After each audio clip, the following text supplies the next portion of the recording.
There has been a paradigm shift in the aluminium industry all over the globe.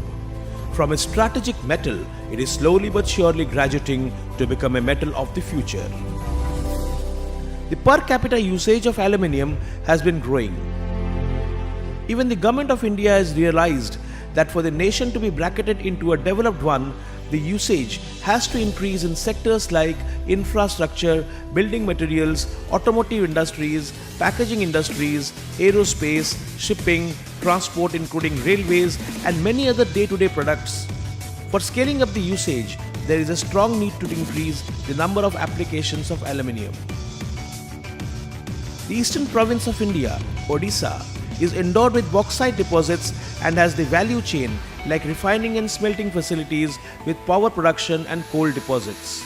Proper policy is required to facilitate downstream industries to have a meaningful and gainful ecosystem to make Odisha the aluminium capital of India. Presenting before you an interactive session moderated by the well-known news anchor Nigel D'Souza with industry captains of aluminium industries from across the globe, held during Incal 2019 at Bhubaneswar.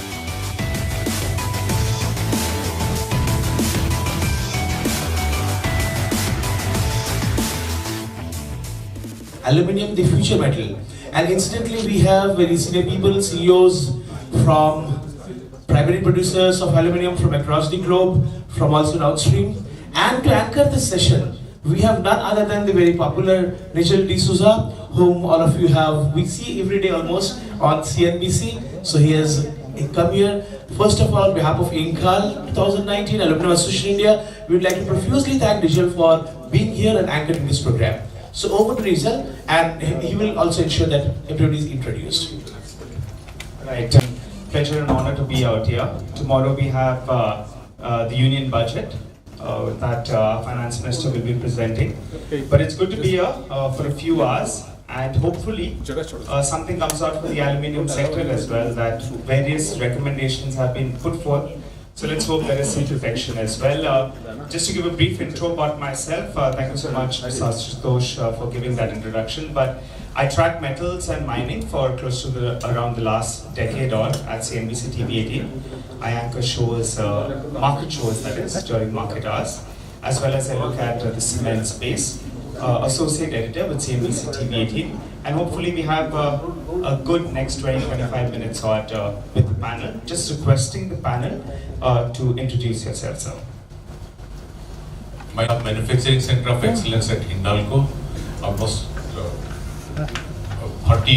close to 40 years of experience in aluminium industry, in aluminium and power industry, and commissioning of many greenfield and brownfield smelters throughout the globe. CEO for aluminium and power business in Vedanta, and I have about experience multinationally from Siemens earlier in my life, and then over here in Vedanta. Good to go with the ambitious projects which Vedanta is embarking upon, and we'll hear soon the journey which we have done and we will take. Hi, my name is Marie-Hélène Jacombe. I work for Alu-Québec. It's the aluminium cluster of Quebec. So we do represent 1,400 different companies that transform aluminum.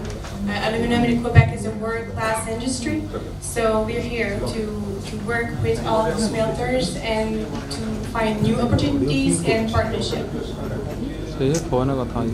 My name is Enrico Zampedri. I'm the CEO of Metro. Metro is an Italian company leading the sector of extrusion of aluminium. It's been founded in 1962, and we have a large experience in many kind of application of the aluminium in building and construction and in industry sectors. All right, so that's a brief introduction. Let's start off with you then. I was going through the Alcoa con call just a couple of days back, or maybe a week or so ago. They were talking about aluminium demand growth globally, growing at the lowest pace, I think, in the last decade or so. They were factoring in 3 to around 4% on. They may be right or wrong, but your take on the global aluminium sector growth, and where do you see it headed? Yeah, surely the growth of the application of the aluminium, I think that there's no limit in this moment, just because the we can put together with this fantastic material all of some of the characteristics that are more important in this moment for our environment, beginning from the recycling that is infinite for the project, the possibility to use the aluminium for doing shapes that are much more complex, and also with the mechanical characteristics that with the new alloys that we can have from the primary supplier. It's possible to use the aluminium to some application that in the past was not possible, just because you can have the mechanical and technical characteristics that was unexpected. Let's take that point forward in terms of recycled aluminium. Now we're talking about that. Give us a few numbers. What is it currently as a percentage of the total aluminium that's produced, and where do you see it headed? What is the scope of growth, maybe the next decade or so? Because everyone keeps talking about recycled aluminium, but a few numbers, if you could give that out, and your view on that. Sorry, I don't have in mind the global numbers of the recycling because maybe for your country or your, maybe Europe on the whole. What is really interesting is that we can have on the recycling foundry is that it's so high that we can use the secondary aluminium as for many applications that are similar to the primary. So from our side, there's no limit on doing this recycling activity. Okay, you're right. Interesting. So we're looking at recycling of aluminium, and you're quite positive as well going ahead. Ma'am, coming across to you, everyone's been talking about the entire EV play, right? Everyone's talking about electric vehicles, and that could throw up a huge opportunity for aluminium on the whole. Lighter vehicles, faster vehicles. I remember I used to ride my motorbike maybe around a few years ago, and it was made of the age-old iron. It was a slower vehicle that made a lot more noise. Today you have some components of aluminium that are used in that motorcycle, and it runs a lot faster. So your view in terms of the scope of use of aluminium, given that everyone's been talking about electric vehicles and more use of aluminium. Go ahead, ma'am. Yes. Well, in Quebec, we have a 7% growth of aluminium for the past 3 years. And 17% in transportation sectors. So which is pretty important sector for us, the transportation, and the electrical sectors as well. We do work with them a lot. There's a lot of Quebec companies that works with companies in Mexico as well, because it's a good place where the just to revisit those numbers, you said how much comes in from the auto space from what you look at? 17%? 17%. 17%, and you're saying that the growth, yes. So 17% is the growth number? Yes. Alright, and overall you all have seen a growth of around 7% approximately, is what you tell me for the last 3 years. Yeah. Alright, interesting. Mr. Dixit, coming across to you, you all have been setting up capacity. I heard you earlier today as well. We were talking, and I've been going through a few presentations. Today, in fact, is a big day for Vedanta. They come out with their numbers, and I'm looking at that very, very closely as well. But backward integration, that's something that's been hurting.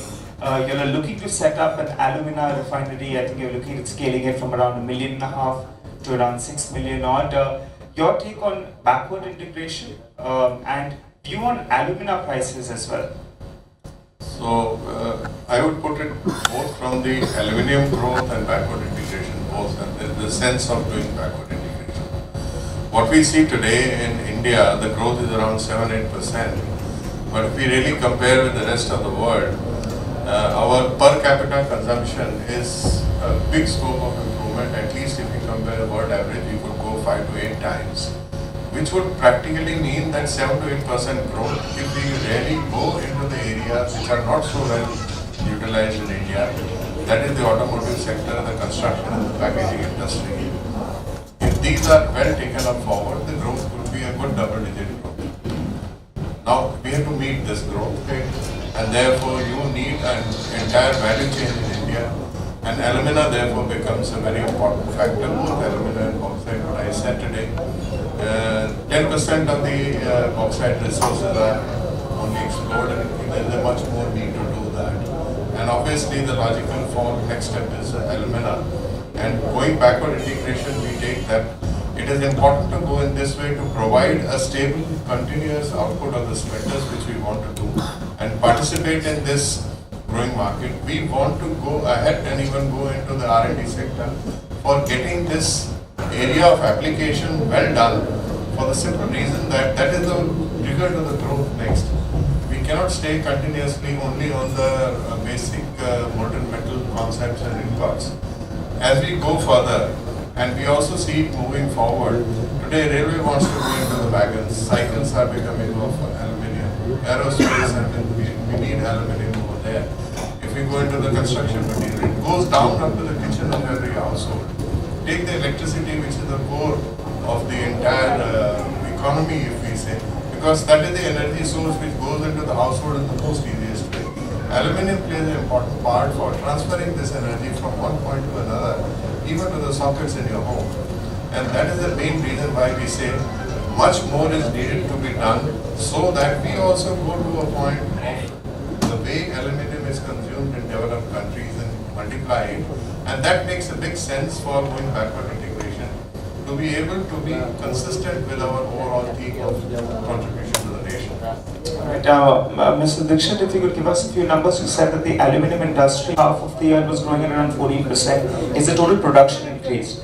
What is the outlook for FY20? You see, production increase which we are saying is a combined thing which is coming out of the recycled and a little bit also from the primary metal. If we go on the primary metal side, it is around 8%. Now, if we go into the consumption side, which I said, there is a lot to do on the secondary side, whether it is packaging, whether it is automobile section, or whether it is a construction. So a lot of extrusion work which would be very much needed over here to develop, to get into the applications of the building and the building codes which are there. It also needs similarly on the packaging side, as we are going away from the plastics, can we get into the materials which are going to be more on this? A research on the alloy section, which we are also very heavily engaged with also in, I would say, research institutes over here in India, should be able to give us options for getting into other materials to replace some of the existing. I very clearly see a stable growth, even on the primary side, is possible in the range of 14 to 15%. Point out there. Well, Mr. Mishra, coming across to you then. Everyone's been talking about China over the last few years, and that's been the big factor. Is affecting the whole market. What China has done is that initially they had built a lot of plants and they were not really efficient. But recently what they have done, a lot of old plants, old aluminium plants and the old power plants, they have stopped and they have become much more efficient by building bigger plants. That is one aspect. The other aspect is that because they have become much more conscious about the energy, so a lot of energy related subsidy and all that is also going away. And that itself is bringing a lot of change, structural change inside the country. Having said that, now the rest of the world, when you see compared to China, it is becoming really small, and China is dictating the way the world market is happening. Like now, think about the US and China, the friction. So through a lot of other South Asian countries, China is indirectly exporting to countries like India, and which is affecting the Indian market. We heard from one of our speakers that there is a 32% increase in import from one of the countries. So those things are really hurting the industry, Indian industry. And okay, thinking about the Chinese technology and all, they are doing a lot of great things. They've got some of the 600 kiloampere pot lines and all, which are much more efficient. So they are technologically they are growing. They are doing quite good. So China will be a challenge for the rest of the world. And I think if we look about the primary and all, we need to also keep a very close eye on the way Chinese are developing the technology. Since we're talking about China, I was going through a few articles early this morning, and I was looking at the entire, a lot of articles, they were talking about 2 million tons is what they've cut down, some are talking about 3 million tons, some are saying it's likely to go 3.5 million tons. So you're one of the industry stalwarts, as you said, you've been in the industry for a while now. How much is the actual production cut as per what you understand that's coming in from China? Okay, see the Chinese cut they say that the king is far away, like the control which comes from the top and what gets implemented in the real factories. There is a lot of discrepancy, and it is not very easy to put a number to that. A lot of time, being a bit paranoid about China, the Western world predicts that this much of production cut will happen, which doesn't happen. Okay, then it has got the effects on the market. So right now, but what I with my recent visits to China and all, what I understand is that now the government is really serious, and many of these plants are really being closed down, and some of the penalties are being really charged. But with that one, exactly the number 2 million and all, it's still a question mark. Okay, all right. If we had a lot of clarity coming in from China, it would help both ferrous as well as non-ferrous prices. I remember steel, we were talking about them cutting down a lot of production. And last year, the production growth coming out of China was 6%. So we're talking about production getting cut and capacities getting shut. But still, they produce, I think, 950 to 920 million tons in terms of steel, after cutting down production and capacity by around 50-60 million tons. So that's anyone's guess. But coming back to you all then, how exciting is the India story? Do you all work with any of the Indian companies as of today? And is it something that you all would look at in future as well? Yes, sir. Go ahead. Yes, I think that there is a huge opportunity to work together with the Italian company. It's a clear example of what, in my opinion, can be a win-win strategy. Because in Italy we have a strong and a long tradition in working on aluminium, in the downstream of aluminium. We don't have a primary industry there. But in the downstream we have a lot of companies that can supply the manufacturing facilities for in every kind. We can supply services, but we have also a lot of experience in extrusions. We started in 1962 on doing extrusion for building and construction, and now our products are used in all around the world. The biggest towers, the most iconic towers that has been built, beginning from the Pyramid of Louvre, has been done by our company. And then we think that this experience that now is very difficult to use in a market that is not growing like the Indian one, can be helpful to support the most growing company in India that wants to work together and to use this experience and growing together, doing the most interesting. So you think the India story is exciting enough, and maybe you all would come and put some money and do a collaboration with an Indian company? Is that something that you will be looking at? Yeah, sure. We are really open-minded to do any kind of collaboration. Surely, the dimension of the market is completely different. You know that India is 20 times the dimension of Italy, so it's very difficult to do some investment that can be, can I say, visible in a market. So from our side alone. So what we are looking for is a collaboration with companies that are really strong in the market, and we can do a technological transfer, we can do a marketing and product transfer just for improving the possibility to go to the market with very strong products in, I would say, in building and construction, but also in many other sectors, especially in our specialties in the transportation in railways, because now the industry in railways in Europe is consolidated, that all the trains are done in aluminium, from the high speed to the regional to the metro to tram, are all done in aluminium. And our company especially, but also other companies, are able to supply profiles that can be used for the structural part of the coaches. And this is something that is ready to share. That's quite interesting, because the railways throws up a big opportunity actually. Since I track the ferrous space, I've been seeing only SAIL has been producing some steel for some of the coaches. Now we have JSPL as well as coming in there. But the point that you're making, the aluminium industry, that could throw up a whole new opportunity altogether. So we'll keep an eye on that. Matt, coming to you then, the same report that I was referring to earlier in terms of Alcoa and their commentary, they were talking about alumina getting into surplus, while the aluminium industry could be a bit of a deficit for this coming year, that's 2019. We had Rusal that has restarted, the sanctions are lifted out there.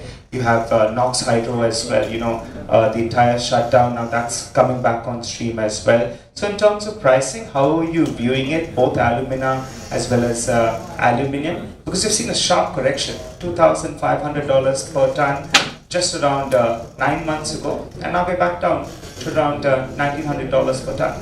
Yes, ma'am. Well, I'm not the expert on the prices of these components of aluminium. I cannot answer this question. All right. So we'll take Mr. Dixit's view on that. But what about you? What about the India story? The same question that we put forward to our first panelist. How exciting is it, and what kind of a scope is there in terms of doing business with India in the aluminium scheme of things? Yes, well, here we have 6 different Quebec companies that are here to develop some business with India. We have visited Vedanta, Incal, and Alco. We already have some companies that are doing business with them. As I said earlier, our companies are aluminum, it's class worthwhile class industry.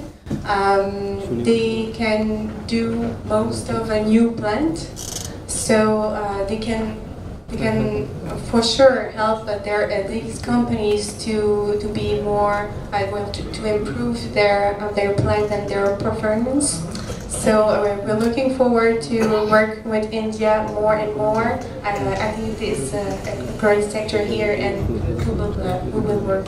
Well, India definitely welcomes any sort of help, assistance, as well as technological assistance. That's great news. Mr. Dixit, I was looking at some of the Chinese smelters and some of the non-integrated ones.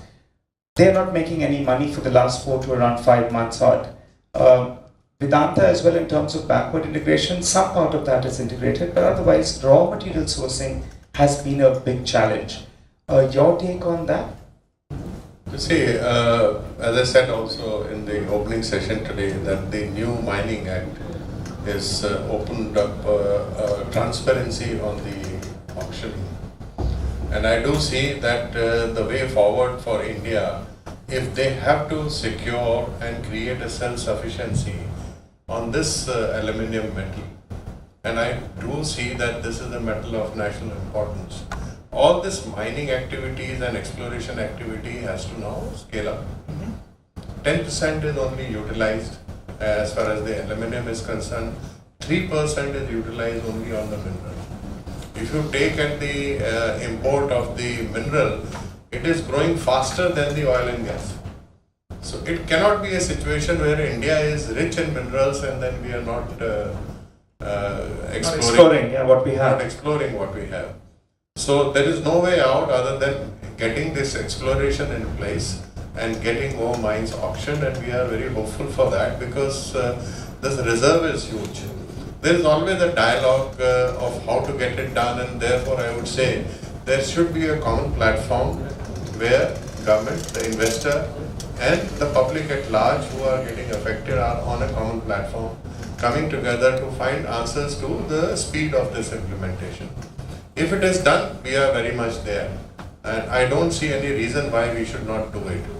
But as I said again, the application of aluminium is going to touch every important part of the economy, and this has to be recognized, and therefore we have to unlock the whole potential from whether it is raw material or in between the process or in the final shape. If we unlock this, this is going to be a huge revenue and employment generation, and therefore the bauxite also has to be unlocked, and coal has to be unlocked. If you really see the taxation structure, the cost at which the coal is mined and it lands at the, let's say, industry, the difference is the multiplication factor 5. If you take bauxite, the minimum multiplication factor is 3, and in between is the taxation and the entire logistics. We have to improve on logistics. We can't continue with these small wagons. We need to go world class on the logistics. We need to simplify the taxation structure. It could be at the end when we are generating. This is Vedanta is the largest taxpayer. 1,60,000 crore we have given to the government exchequer on the taxation. I don't think anybody else is the company of that scale. We therefore are very aggressive on this, considering that there is a gap in per capita consumption, and we need to get up to the situation where we are simplifying the backward integration to create self-sufficiency and security on this metal of national importance. And there is no two way out. If you want an aerospace, if you want power for all, if you want smart cities, if you want the mobility to be in place, we are all moving towards. But are we prepared backwardly also in these applications into getting this raw material, and also getting the aluminum in place is going to be always a question which has to be dealt with. The faster we do, the better it will be for the economy and the better will be for the growth. And I will invite my friend to my aluminium park. All right, that's all right. So that's an invitation coming right here live. Mr. Mishra, wanted to ask you in terms of we're talking about auctioning of various mines. I think 2020 there will be some of those mines that will expire, right? Even for the aluminium sector, the bauxite mines will expire. Just speaking to Secretary on top, and I was asking him, is it going to be to schedule April 2020? Will it all be done, or suddenly we'll be in a bit of a flux? He assured me it's going to be done, so that's great news. At least it doesn't disrupt the industry. But tomorrow the big event is Budget 2019. Are you hoping for some sort of protection? We have scrap currently import duty at around 2.5%, if I'm not mistaken, and you have primary aluminium at around 7.5%. A 2.5 to 5% increase, will that make material difference? I think that decision has been already taken, and it is in the file, and they will open it tomorrow. And I don't have any magic way of finding it out. No, but what I see is that in the think about this. We are the primary aluminium players and all. We are working a lot on the upstream side, while the downstream side, which is becoming like an unorganized sector, and unorganized sector has its own risk. Let us say you bring you import some aluminium scrap and you don't know if there is any radioactive material inside that, whether there is other material. So many of the Western countries are having very, very strict ways of handling this thing, which we are not having.